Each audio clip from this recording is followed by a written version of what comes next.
Here we go, folks. Good morning. Hope everybody is having a great start to your day. We are live in two places. We're live on TikTok over here on to my right in front of me, and Instagram to my left. Yesterday we got cut off in the middle of the live. Internet went out right in the middle of my live yesterday on everything. So I thought it might have just been one device, but it went out. Period. Good thing is we're back on the internet. All right, the internet is back. All right, shout out to everybody. Shout out to the internet. All right, we are here. Hope everybody's having a great start to your day today. We're going to get into the rest of what I didn't get to finish talking about yesterday on critical thinking. I'll quickly recap what I started yesterday. I'm not going to do the whole thing all over again, but I'll quickly recap what I started going over yesterday. Then I'm going to get into the part that I didn't get to finish yesterday because we got interrupted by the internet or by the lack of internet. And hopefully today we got steady internet. So the topic here today is, again, critical thinking. We're going to talk about how to be a critical thinker, and I'm going to share with you signs and traits of critical thinkers so that you can know and you can basically self-diagnose if you are or if you are not a critical thinker yourself. Okay, everybody clear with that? That's what we're going to get into. What's going on? Teddy, good morning. Indian Eyes, good morning to you. Saint Evenson 650, good morning to you as well. Let me give you all a quick introduction of the subject, then I'll introduce myself, then we're going to get into this again. The definition of critical thinking. I will give this definition again because it's important that people hear this so that you all understand what critical thinking is about. And I'll explain why I'm talking about this. Actually, let me do that first. Then I'll get a definition, then I'll introduce myself.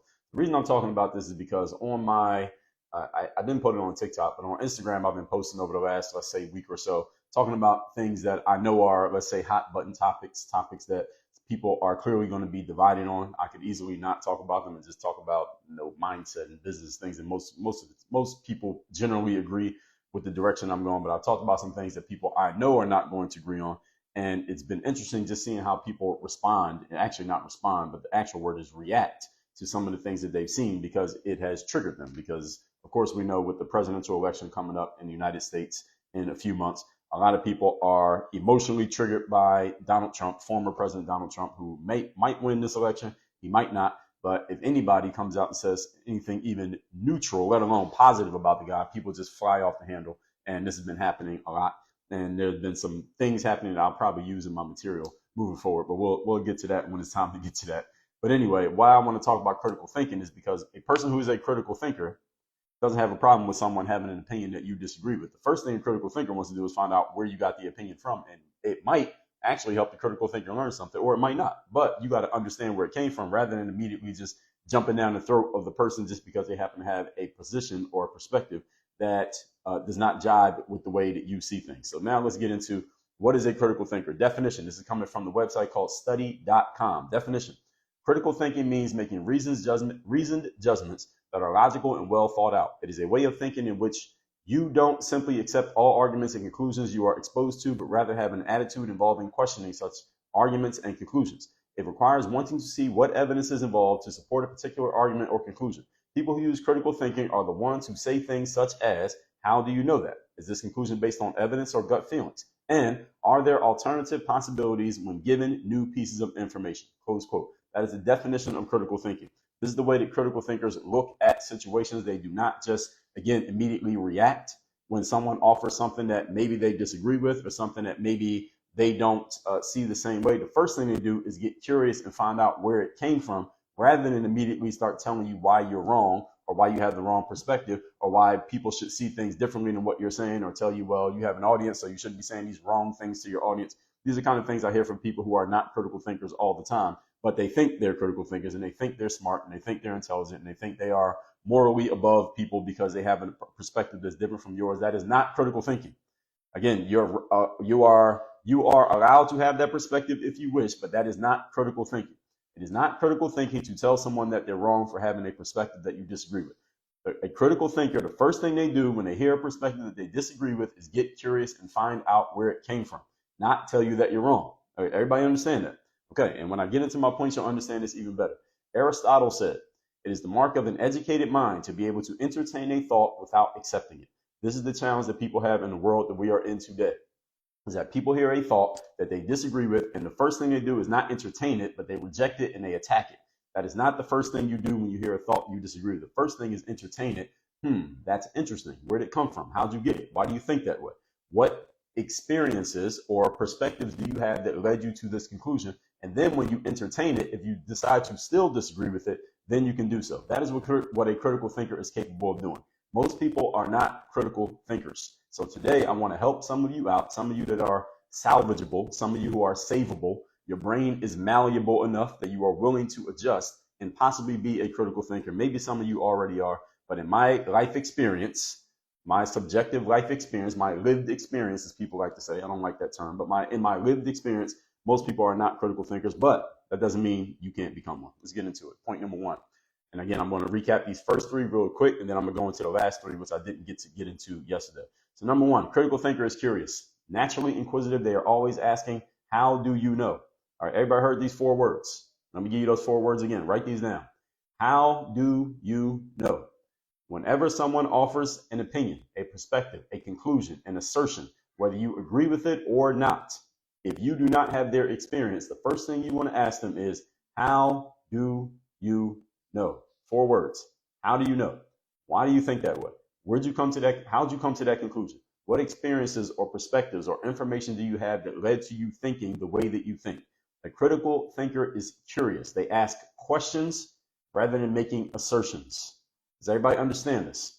When you have your critical thinking hat on, you are asking questions. You are getting curious about a situation or a statement rather than making your own statement. Now, there is a time when you put on your other hat. Let's say when you put on your expert hat or your authoritarian hat, like I am in giving this talk right here, in which you do make statements rather than asking questions, because you can't really answer my questions. This is not a direct conversation. So, of course, I'm going to make statements here because I'm speaking. But if I'm talking to someone and we have a difference of opinion, the first thing I want to do is find out where they got it from.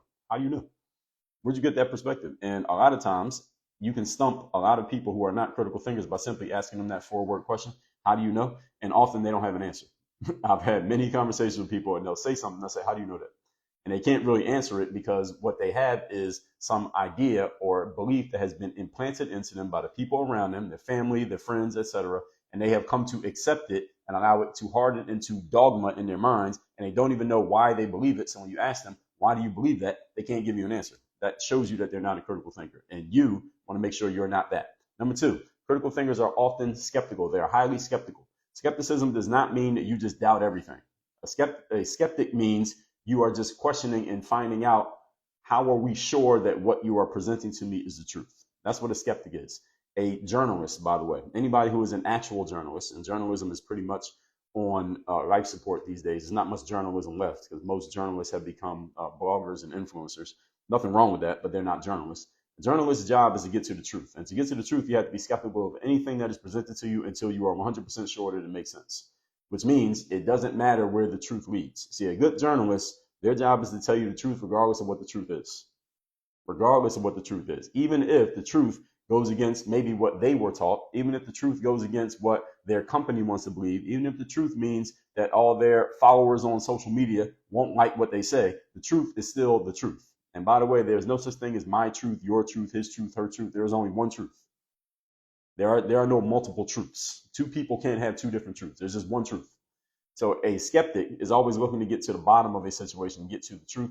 Again, regardless of what it is, even if the truth happens to upset you, even if the truth disappoints you, even if the truth goes against what you want it to be the truth, it is still the truth. All right, the truth does not have an opinion. The truth is not biased. The truth is not left or right, conservative or liberal, Democrat or Republican. The truth is just the truth. A good critical thinker, a solid critical thinker is always skeptical.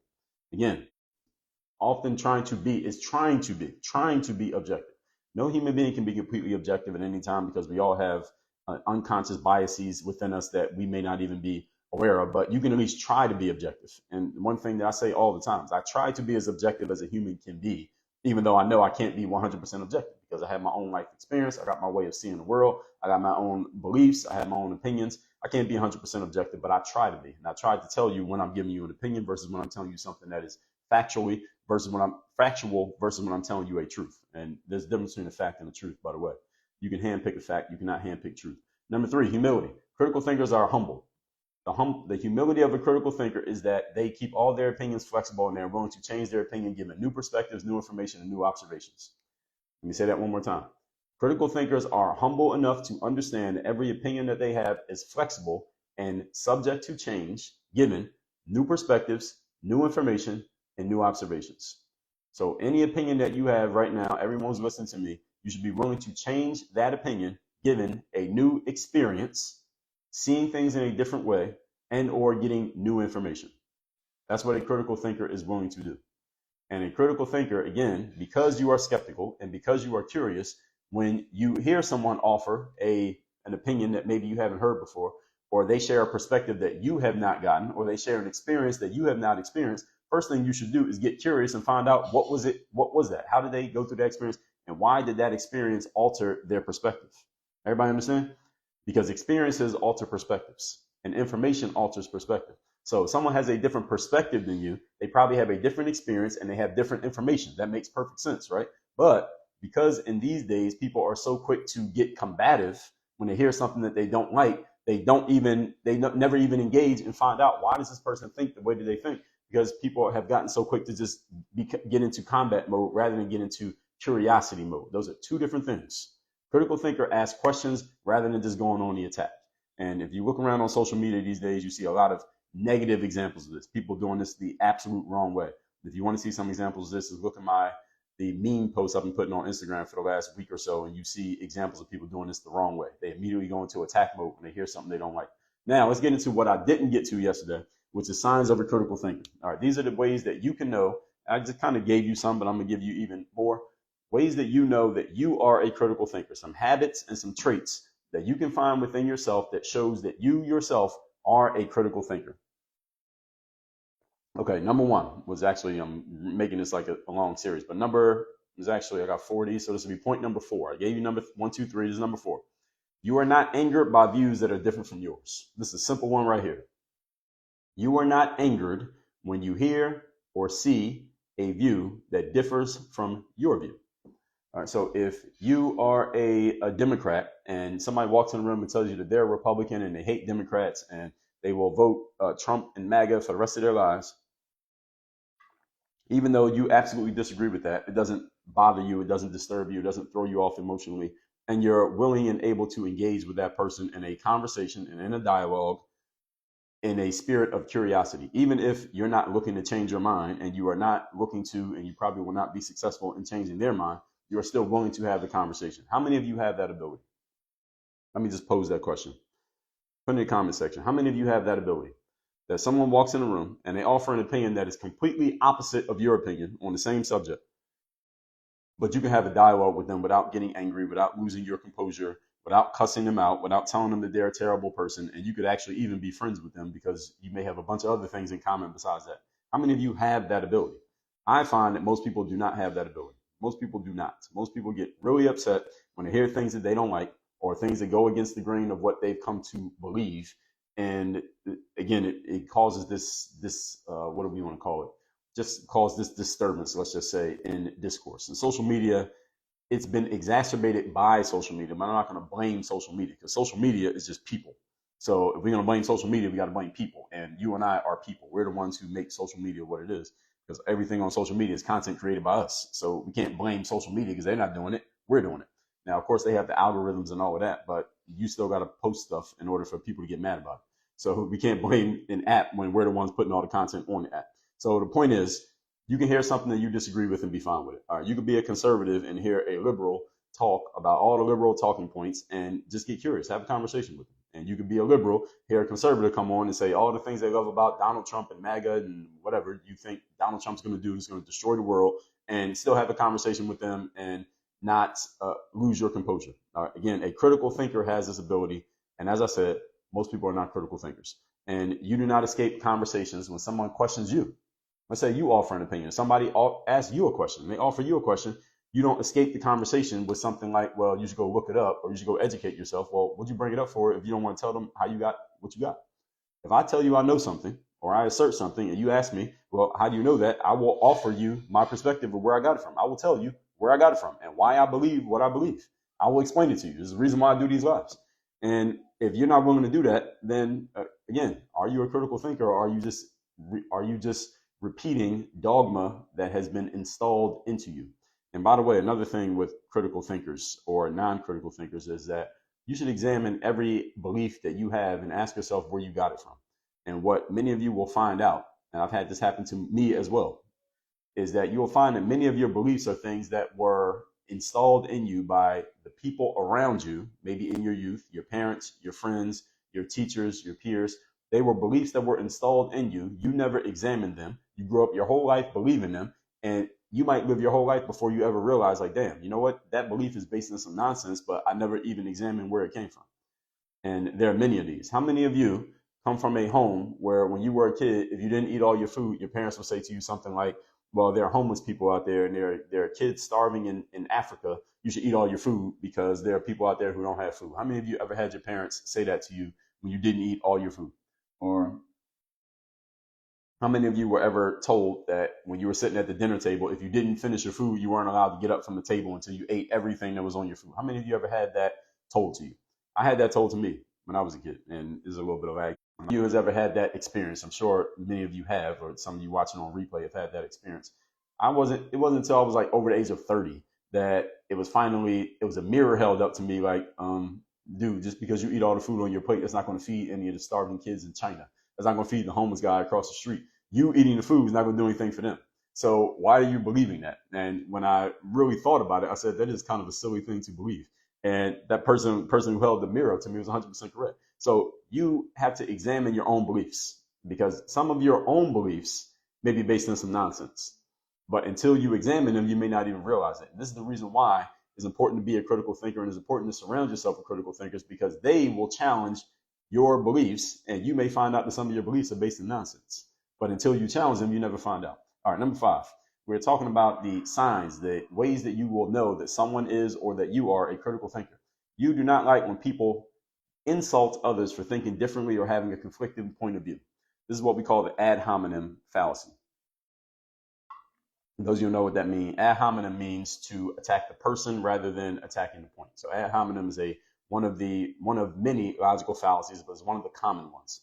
So to give you an example of an ad hominem is when someone comes out and says that they prefer Michael Jordan over LeBron James. And then someone comments to that statement and says, well, you're a dummy. You're just some old person still living in the past. All right. That's an ad hominem fallacy, because what the person did, they didn't attack the point. They attacked the person. See, ad hominem means when you don't like something, you don't like a point that a person makes, you attack them personally rather than addressing what they actually said. And this is something, again, that has become very prevalent on social media, especially when people hear something that they emotionally disagree with. See, if you logically disagree with the person, you don't have a problem with logically engaging with them. But when you emotionally disagree, and there are many hot button topics in which people emotionally disagree, politics being one of them, gender being another one, race being another one, anything gender-based, sexual-based, religion is another one. These are topics where when someone hears something that they disagree with, they immediately go into attack mode. They go into fight or flight mode, and they just start fighting against the person rather than fighting against the actual point that was made. There's nothing wrong with fighting against a point. All right, if I disagree with somebody's point, I will attack the point and I will beat the hell out of your point. But I will not attack you personally just because I disagree with your point. And that's the challenge that a lot of people have. And some people do this very outwardly, overtly, where it's obvious that they're doing it, or they'll just call you names and it's kind of childish. But then some people are more subtle with it, but they're still doing the same thing. They just have a more subtle way of doing it, or they try to say it nicely, or they try to say it in flowery language, but they're still doing the exact same thing, which is attacking the person rather than attacking the point. And when you attack a person, what happens is, if I was to attack you personally and make an attack on you, and I did it very articulately, what that usually does is get you to react to what I said, because you're defending yourself personally rather than defending the point. And before you know it, we're having a conversation about you as a person rather than even talking about the very thing that I was reacting to, which was your point. And we never even talk about the point. It never even gets addressed. This is what happens when you deal with people who are not critical thinkers. So this is why you got to be careful who you're surrounding yourself with or who you're talking to. And you also, let me be clear, I say this all the time in my world, you better check yourself. Make sure you are not making these mistakes. So all of you who are listening to me, you're agreeing with what I say. Make sure you are not one of the guilty parties who's doing this. Make sure you're not doing this to other people. When somebody says something that you disagree with, make sure you don't go attacking them just because you don't like what they said. You can attack what they said. Don't attack them. Those are two different things. And again, ask questions. And when you ask people questions, this is called the Socratic method. There was a Greek philosopher back in the day, I believe he was Greek. His name was Socrates. Many of you have heard the name Socrates. The Socratic method comes from Socrates. And the reason why Socrates was looked at as such a genius philosopher is not because he had all the answers, is because he would simply ask questions. So when someone came to Socrates and they would tell him that they had a problem, all Socrates would do is just ask him a whole bunch of questions. He would just keep asking them questions, and they would answer the questions, and eventually they would come up with the answer to their own problem, and they would say, damn, Socrates, you're such a genius. Connection on Instagram. Okay. All Socrates did was just keep asking a person questions until they solved their own problem out of their own mouths, and then they would go do whatever they came up with as a solution. And they looked at Socrates as a genius because, again, he was just good at asking questions. This is what a good coach or any good consultant is good at doing. This is one of my superpowers. I call it insight, the ability to ask the right questions. It's not just asking any question, but it's asking the right question. If you ask the right question, you help people solve their own problems. And a good coach is really good at doing that. And so anytime you hear the word Socratic method, that's what it means. It means I remember I went to one of my coaches once and I had a challenge and I told them what the challenge was.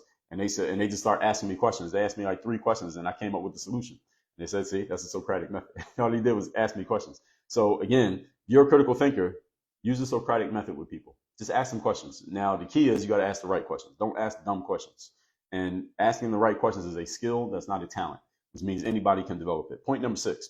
We're talking here today about the traits and habits of critical thinkers. Number 6, you are fascinated by how things work. And when I say how things work, what I mean is not just like, what's under the hood of a car, but also the brains of human beings, which is the most fascinating thing you can pay attention to. The mind of other human beings. Understand everyone has their own life experience. They have their own reasons for being who they are and doing things how they do them, which means everyone has a reason why they have come to the conclusions that they've come to. Whether you think they have dumb reasons, whether you think they are smart reasons, whether you think they simply just haven't experienced enough or they don't know enough.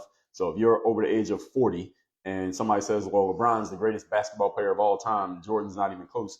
Well, you understand that if they're 22, their perspective is they never even saw Michael Jordan. So they have a different perspective from you. So you can appreciate that at the same time that you may not agree with them. But you don't have to attack them. And again, understand that everyone has a reason why they think the way that they think, whether it is a lack of information, whether it's a lack of perspective, whether they just don't have the insight, whether they don't know what they don't know. But again, we have to appreciate the fact that everyone has their own way of thinking. They come to their own conclusions for different reasons.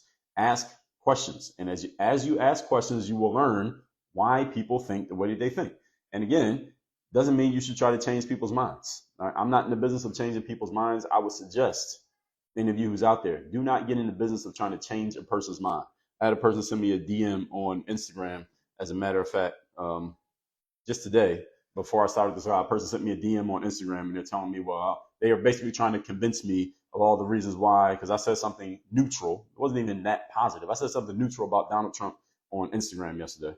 And this person, they left a comment and then they start sending me DMs about why Donald Trump's a bad guy and this and that and the third. They're basically they're doing exactly what I'm telling you not to do. They're trying to change my mind. They're trying to tell me and convince me why I shouldn't say anything neutral about Donald Trump, why he's a terrible guy and all these things. All right, this is idiotic. All right, this is a lack of critical thinking. All right, trying to change another person's mind is an exercise in futility. Do not do this. And even though I am not on any side of the political aisle, I'm not Democrat, I'm not Republican, I'm not MAGA, I'm not liberal, I don't care if Kamala wins, I don't care if Trump wins, I don't care who wins. I said this in the 2020 election, by the way. I'm on the record. I said this 4 years ago. The United States government, just to be on the record, so everybody understands this. I said this 4 years ago, by the way. This is not new. The United States government is not designed to help people who are capable of helping themselves, which means if you are capable of paying your own bills and taking care of yourself, the government is not going to help you regardless of who the president is. They still take more from you than they give to you. All right? How many of you pay taxes? Okay, all you pay taxes, right? Okay. Why? You pay taxes because you make money. You can't pay taxes unless you make money, which means if Trump wins, you're going to pay taxes. If Kamala wins, you're going to pay taxes. How much is the government giving to you? They're not giving anything to you. Everything that's built by the government is paid for with your money. They're not giving you anything. So I don't care who the president is. The bottom line is, and the work on your game world is extreme ownership, which means your results in life are not based on who the president is, based on what you do. If you fail to perform, you will be a failure. And if you do perform, you'll be a success. It doesn't matter what's happening in the White House. Your house is more important than the White House. So this person was coming to me trying to tell me, or don't say anything neutral about Donald Trump. He's a bad guy and this, that, and the third. And you can enlighten your audience and teach them. Well, here's the most important thing I'll teach my audience is what I just told you. I don't care who wins the election. I have an opinion on the election. I have an opinion on who's running. I have an opinion on why and how, and I have an opinion on what people are supporting and why they're supporting it and why not. I have opinions on it, but do I actually care who wins? No, I do not. Joe Biden won the last one. All right. What changed about your life because of Joe Biden? Literally, for most of you, the answer is nothing. Now, you might have been happy or you might have been mad, but did anything tangibly in your life change because he was the president? For the most part, most people's answer is no. Now, you may have been emotionally charged by it, again, or disturbed by it, but did it actually do anything to you? No. When Trump won, did that do anything to you?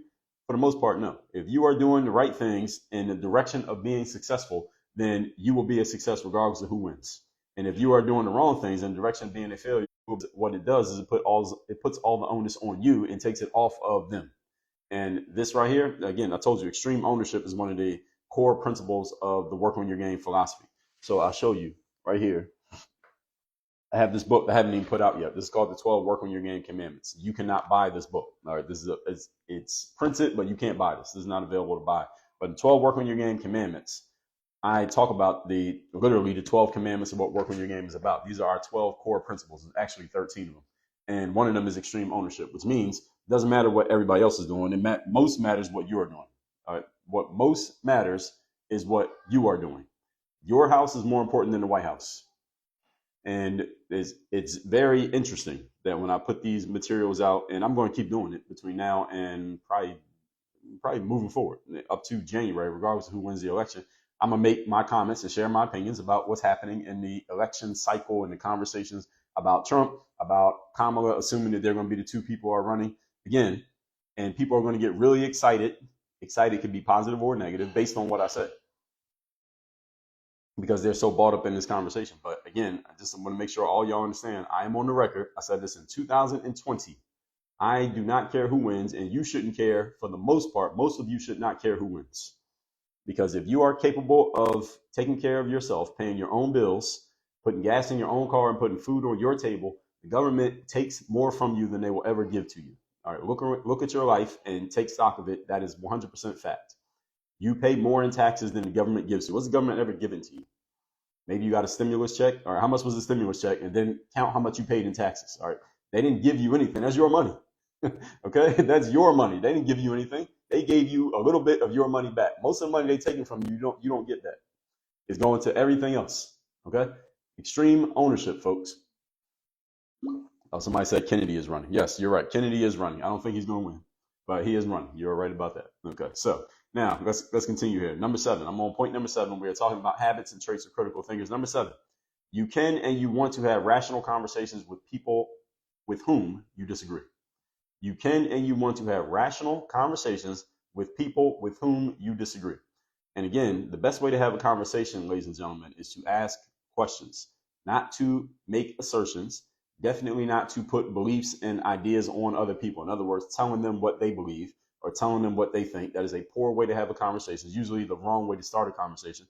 And it usually takes a conversation in the wrong direction because most people are not critical thinkers. And the reason why most people are not critical thinkers is because most people cannot control their emotions when they hear something that they don't like. Let me say that sentence one more time. The reason most people are not critical thinkers is because they cannot control their emotions when they hear something that they don't like. And this reason I'm using politics here as a frame, as an example, is because people, especially in the United States at least, tend to have very strong opinions when it comes to Donald Trump. So he's been in the last 3 elections, 2016, 2020, and now this one. And we're going to assume win or lose. Well, if he wins, he definitely can't run again because he'll have served all his terms. And if he loses, I doubt he runs again because he'd be very old by the time the next election comes around. So assuming that this is the last one he's in, it's 3 elections he's been in, people have had very strong opinions on the guy, positively or negatively, but everybody has an opinion. And it's good when everybody has an opinion because it creates opportunities for content for people like me. But at the same time, it has shown how many people become so emotionally unhinged so quickly and lose their ability to think critically if they even had it in the first place. My general opinion is most people don't have the ability to think critically because they don't even understand what it is or what it looks like or what it sounds like or what it feels like.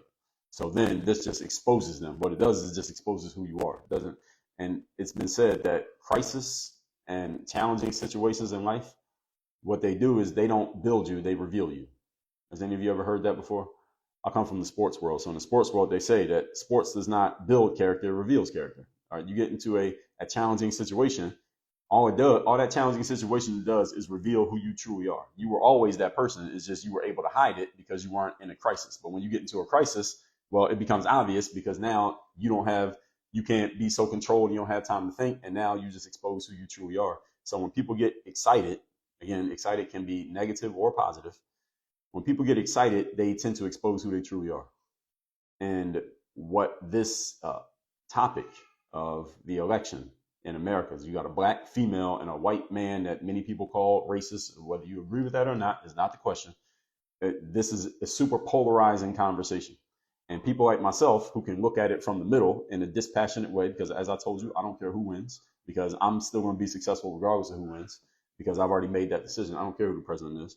What I didn't care in 2016, I didn't care in 2020, and I don't care now. Even though I have an opinion, I don't care who wins. I have an opinion on who wins, but I don't care who wins. There's two different things.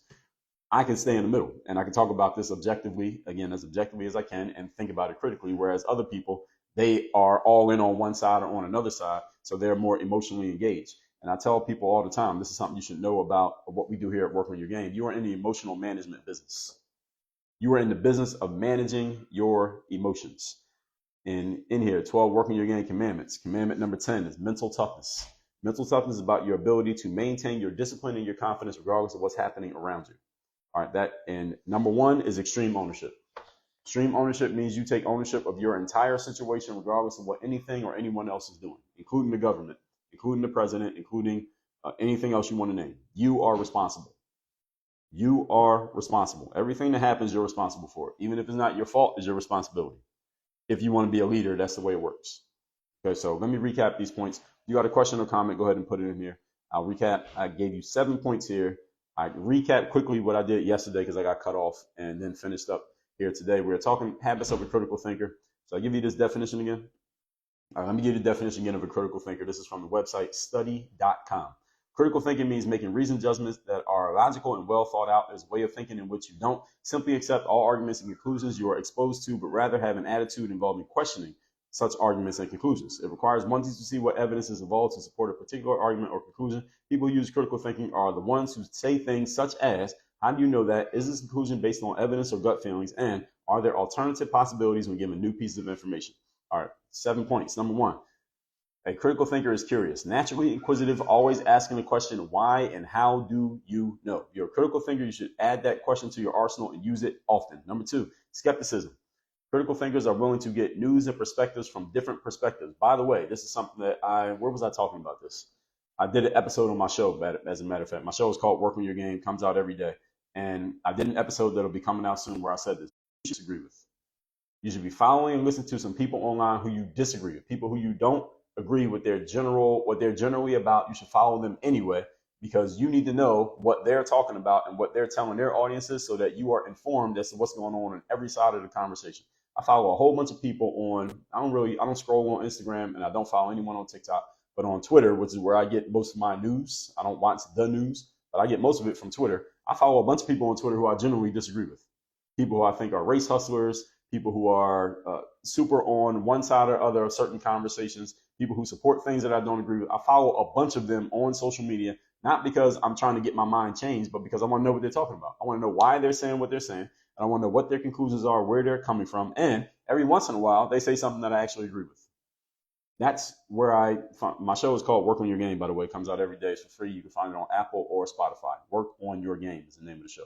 So skepticism. Number 3, humility. Critical thinkers are humble enough to understand that all of their opinions are flexible, and they are willing to change any and every opinion they have based on new perspectives, new experiences, and new information.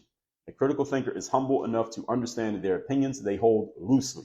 Your principles you hold too tight and they never change, but your opinions are subject to change. Most people will not change any opinion, and it's not actually an opinion. If you won't change it, it's not an opinion, it's a belief.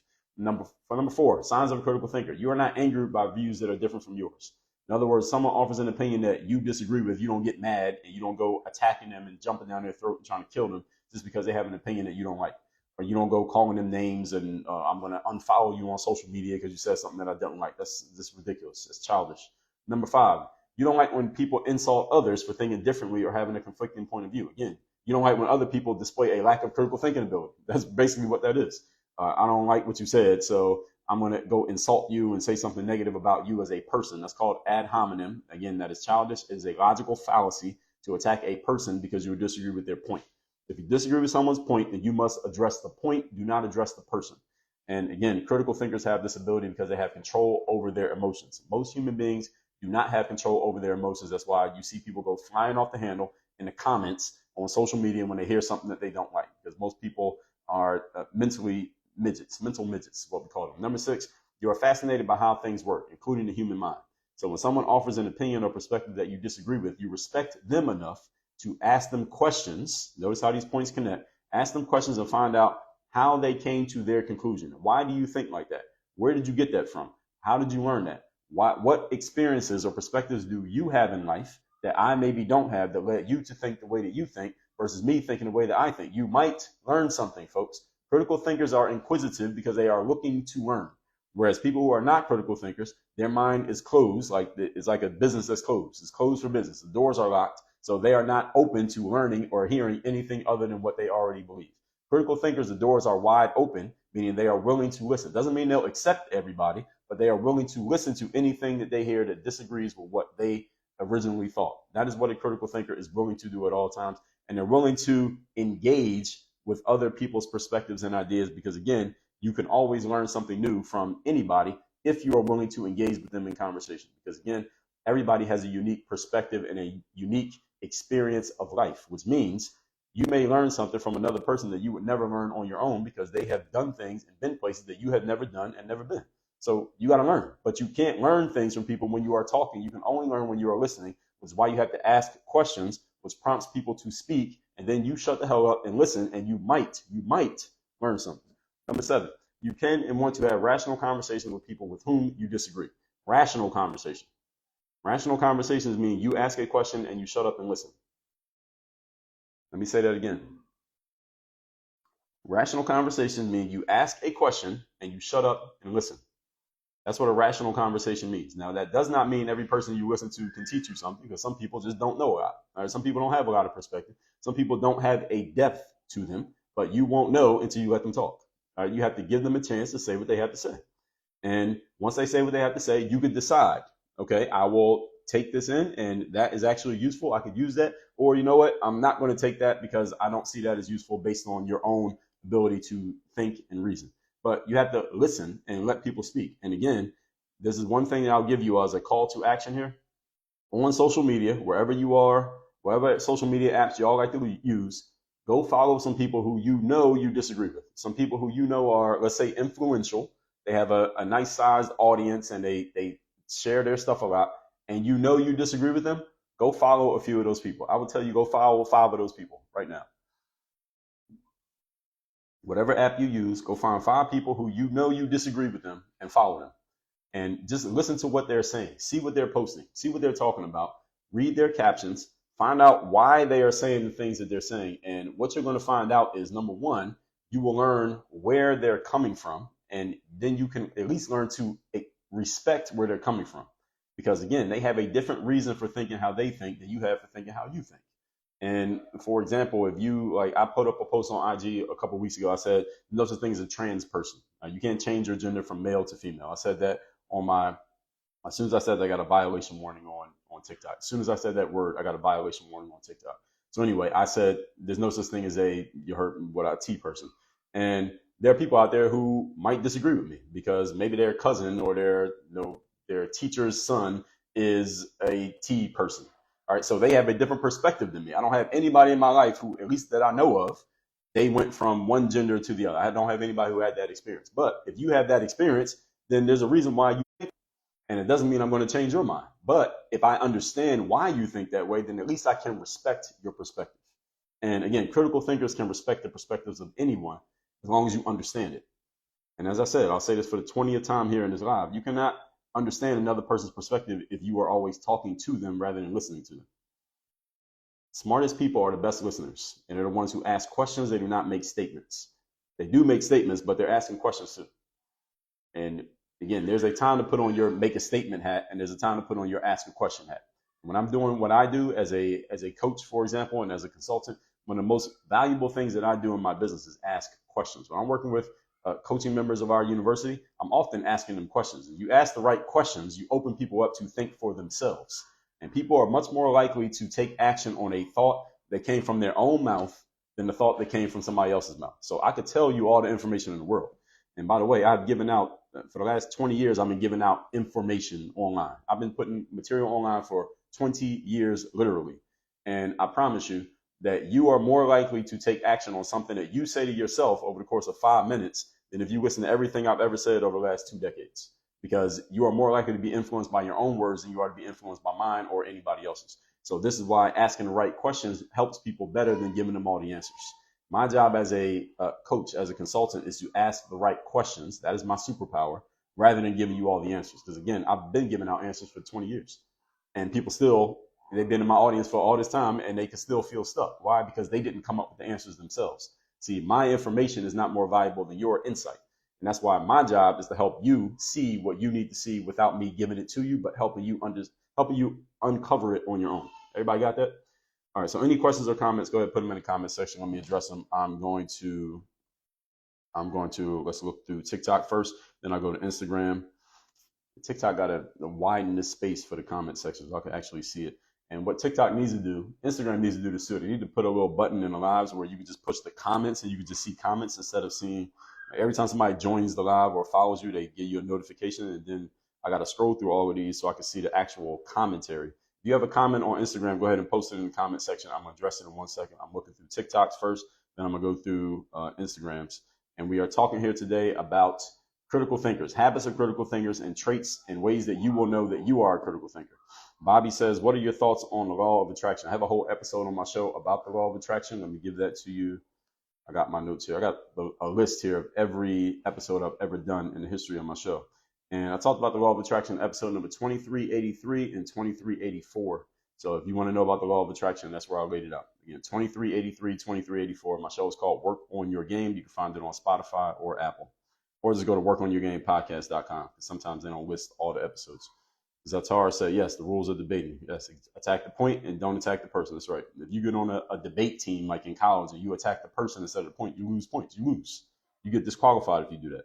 But in real life, people do it all the time, and they think they, quote unquote, won the conversation. Someone said Trump wanted to get rid of federal tax and replace it with a tariff policy. Maybe. I said this on Instagram yesterday. Donald Trump is a salesperson. He talks in directions, you should not take everything he says literally. He's not being literal. He's being directional. So when he says build a wall, he doesn't literally mean build a wall. He doesn't always do it. What he means is we're going to enforce the immigration rules and enforce our borders. He's talking directionally. That's what salespeople do. That's the way he talks. He's been talking like that for 40 years, and people just seem to not understand it. And Dean says, see, what happens in Washington does affect everyone. I didn't say it doesn't affect you. I said it is not the determining factor in your success. They said, if you do not fault, you mean nothing, neither does your opinion. I don't know what that means. Estefania, good morning. Good seeing you. User 338 says, smart thinking, thank you.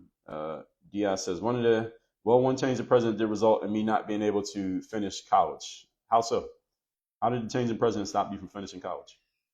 Stefania says, yes, but it does affect us. Again, I'm not saying that who the president is doesn't affect you. Anything affects me. If it rains right now, it's going to affect me because it might knock my internet out. But that does not stop my progress towards success. That's my point. Again, ultimate extreme ownership, folks, means that you own the ultimate outcome, regardless of the circumstances. You don't control 99% of what happens in your life. You control 1%, but the more of that 1% you take control of, the more power you have. That's the way it works. Estefania says the government decisions affect our lives. All right, that's fine. But does it affect your ultimate success is the question. And if you don't take ownership of your success, then okay, then you can leave it to the government if you want to. I would suggest you don't. Thomas Sowell, I'm a big fan of Thomas Sowell. I've read many of his books. Josh said, are you a professional? Yes, I am. Definition of a professional is a person who shows up consistently and does their job. So am I professional? Yes, I am. Look at my actions. You don't have to ask me. Look at my behavior. Question is, brother Cartoon Man says, what? Okay. Question is, what is your commentary on racism in American society? I did a live on racism just last week. You can probably find it on TikTok. I think TikTok says they keep the lives up for 30 days, so it's still up there, so you can find that. Officer Wilson says, America is not a business, though it is a country. He needs to speak to the people, not the businessman. Well, you talking about Trump? Trump says America first. Trump speaks to the everyday person much more than, I would say he speaks to the everyday person more than a Democrat does, Biden, Hillary, or Kamala Harris. I think Trump is about the everyday person. He's about the everyday America person who's not on social media, not on the internet, and they just go to work every day and they just want to take care of their families. I think he speaks to them more than Kamala Harris does. But that's just my opinion. You don't have to agree with it. And Terry said, you're smart man, I understand the type of person, the salesman. Thank you. Do I think USA basketball win gold? Probably. If I had to bet money on it, I would bet that they would win. They had the most talent, so I think so. Goyo says, I'm black, I want my reparations. All right, good luck. I want them too, but I ain't holding my breath.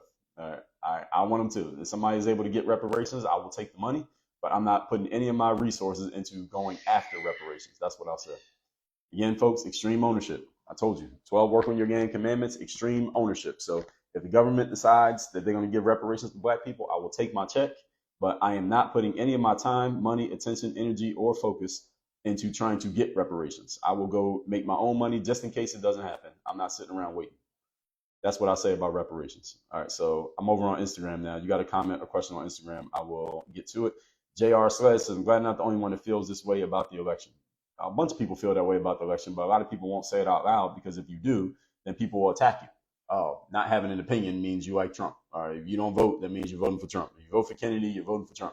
And people just make everything, they try to make it into this false binary that unless you have the opinion that they have, you're wrong.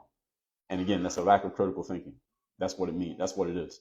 The difference with me is that I have the internal fortitude to stand up to these people, and I also have the ability to articulate and shut them the hell up. That's the reason why I can do this in public.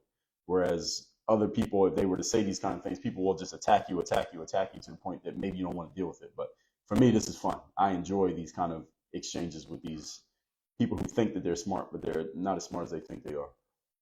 Anyway, JR Sled says, I needed this. Thank you. This is something good. Well, I'm glad you heard it. I'm glad you were here today. Crespo Realty, good to see you. I appreciate you. Love you too. Let's see. Question is, Indian Eye says, can you repeat what episodes on the law of attraction? Yes, episode 2384 and 2383. Law of attraction.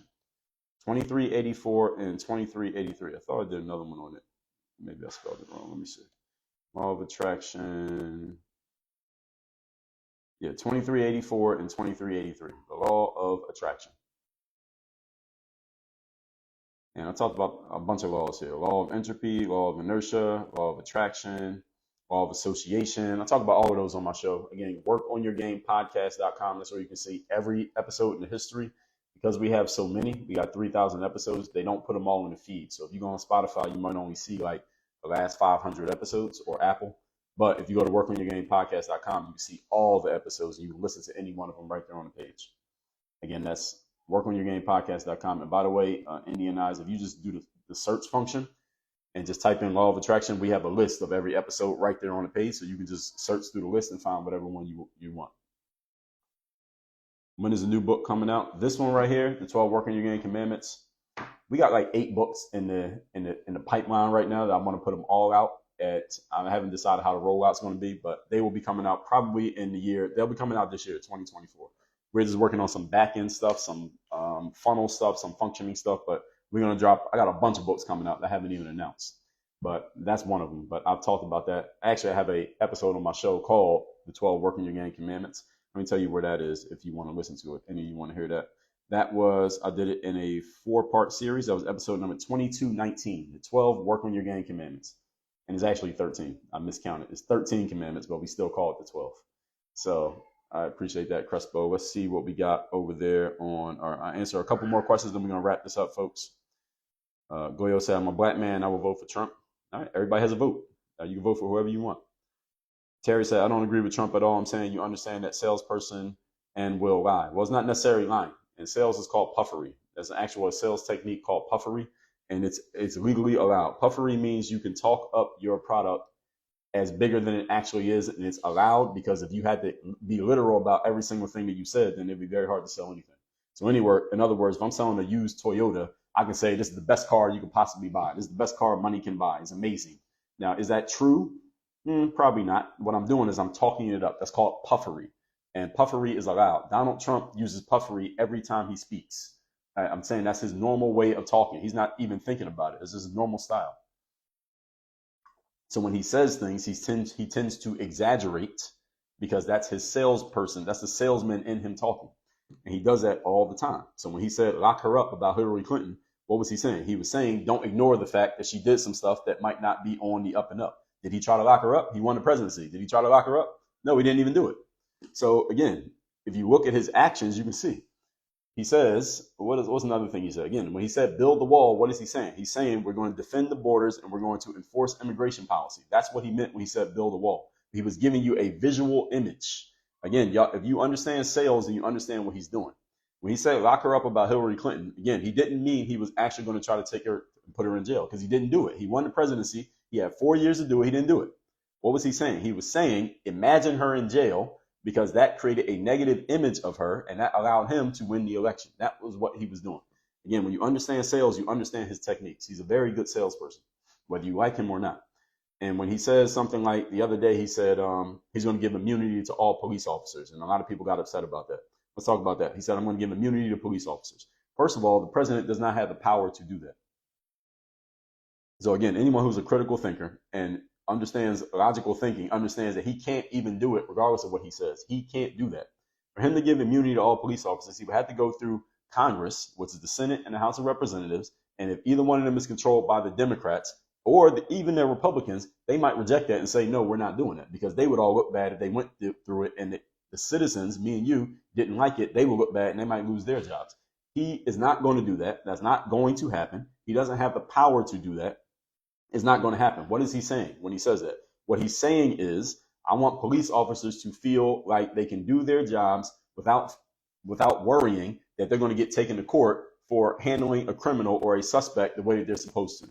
And what's happening in the world today is, I don't know if you see these videos in certain places that people are going into Targets and Walmarts and CVS's and just stealing stuff and just walking out and nobody's doing anything, because the police have been told to stand down and don't go after people who are stealing. Just don't go after criminals. And people are committing crimes, violent crimes, and getting let out of jail. And now the citizens, the people, the law-abiding citizens are upset because they're worried, like, yo, people are just committing crimes in my town and nothing's happening to them. Why is this happening? So what Donald Trump is doing is he's positioning himself as the person who's about law and protecting the police, so that the people get the vision in their mind, okay, Kamala is about letting the criminals out of jail. I'm about making sure that the police can do their job to put the criminals in jail. So the people who care about law and order are going to vote for me instead of voting for Kamala. That's what he's actually doing. Now, see, I can't explain that in an Instagram post, but I can explain it when I talk here. And this is the reason why people get so upset over these little clips that they see on the internet, because they don't understand the big picture of what's actually happening, because most people are not critical thinkers. So I'm trying to help some of you out. I'm trying to salvage some of you who are salvageable. He is not going to give full immunity to the police. So any of you who's worried about that, no, the police are not going to have immunity to just kill black people and all these things that y'all people have been telling you Donald Trump's going to do. Police are just going to go out and just kill black people and nothing's going to happen to them. That's nonsense. He doesn't have the power to do that, number one. He wouldn't do that, number two. And that's a sales technique. That's all it is, a sales technique. Because the juxtaposition is this. Kamala Harris, during the 2020 BLM protests / riots, because there was protests and there was rioting, she went and raised money to bail people out of jail who were burning down your towns. Your black people who listen to this, when the BLM protests happened, what was happening? It was a bunch of black people burning down black neighborhoods. That happened. Whether you agree with BLM or not, it was black people burning down black. They didn't burn down white neighborhoods. They burned down black neighborhoods. Kamala Harris raised money to get those people out of jail. That is a fact. That happened. So Kamala Harris used to be a prosecutor, but now she's bailing people out of jail. It makes no sense. So what Donald Trump is doing is positioning himself as opposite of her. That's what you do in an election. You present yourself as the opposite of your opponent and let the people decide which one do you want. You want the person bailing criminals out, or you want the person putting people in jail? Criminals in jail, not just people, but criminals. So if you're a law-abiding citizen, what do you want to happen to criminals? You want them to go to jail? You want them to get bailed out? Most people want them to go to jail so they can feel safe because most people abide by the law. So what Donald Trump is doing is just creating a contrast between him and his opponent. That's all he's doing. So when he says full immunity, which was a 27-second clip, people are like, oh, he's going to give immunity to all the cops. No, that's not what he's doing. Again, most people don't know how to think. And half the people who said that, they actually understand it. Some of them understand it, but because they hate Donald Trump, they're just going to push it as if they don't understand it. That's the game. And again, can I explain this in an Instagram post? No. But when people actually listen, then they can understand this. So it's amazing how you can understand Trump. Most people be flabbergasted. Most people don't know how to sell. That's why. Most people don't know how to sell. That's why they can't understand what he's doing. So they don't understand his tactics because they don't understand sales. Most people are terrible salespeople. That's why when they hear a good salesperson, they oh, this guy's just he's a liar. Oh, Trump's lying. We got to fact check everything that he says. Well, Trump is not trying to run on facts. He's trying to run on sales. And a presidential election is a sales campaign, by the way, in case any of you didn't know. Presidential election is a sales process. It is not about facts. It's about selling. The best salesperson wins. In 2020, he lost because he had two very strong points against him. Number one, you had that George Floyd thing was made, which got used against him. And then you had COVID, which is a no-win situation. So any president had COVID, they're going to lose. And he had COVID. There's no way he was going to win that election. So Jordan says, real men vote Republican. All right, I'm going to answer a couple more questions, then we're out. All right, Goyo said, I agree on his puffery. Yes, that's his technique. Again, go back to before he got into politics, he did it all the time. So black people don't fall for the man in the tailpipe. Yes, Trump is also a businessman. Yes, he is, because he knows how to sell. Now, if you know how to sell, you can be a businessman no matter what your business is. So my son was wrongfully killed by a reckless cop, and he lied but was on camera. Terrible. Well, sorry for your loss. There's no fix for that. You can't fix everything. There's no such thing as a perfect outcome, folks. Thomas Sowell said in one of his books, there's no perfect scenarios, there are only trade-offs. There is no perfect scenario. So is there going to be a cop doing something wrong? Yes. No matter if Kamala wins, cops going to do bad things. If Trump wins, there are going to be cops doing bad things. You can't stop that from happening. As is humanity, because cops are humans. All right, has anybody ever made a mistake at what you do for a living, at your job? Anybody ever made a mistake and done something wrong? Of course they have. You can't stop that. That's humans.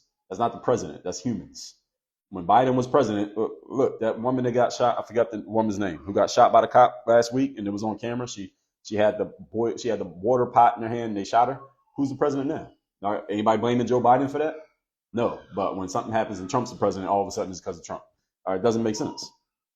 Nobody's blaming Joe Biden for that black woman that got shot by the cop last week. Anybody ask a question about that? I haven't heard anybody blame Biden for that. Somebody that's in to clean up the crooked cops. Well, again, there's humans, and the president really can't do anything. Said they were burning down older black ladies. Exactly. That's what happened. During the BLM protest, they were burning down black neighborhoods. No such thing as black neighborhoods unless we own it. Well, you get what I mean. Directionally, what I mean is neighborhoods where all black people live. That's the point. Is Joe even still the president? Probably not. All right, we got to wrap this up, folks. I got stuff to do. Everybody, I appreciate the time here. I will put this live up on my feed on TikTok, on Instagram as well. Y'all have a great day. Work on your game. Masterclass. That show comes out every day, Apple and Spotify. I'll be live again tomorrow. I appreciate the engagement here, everybody. Have a great day. We're out.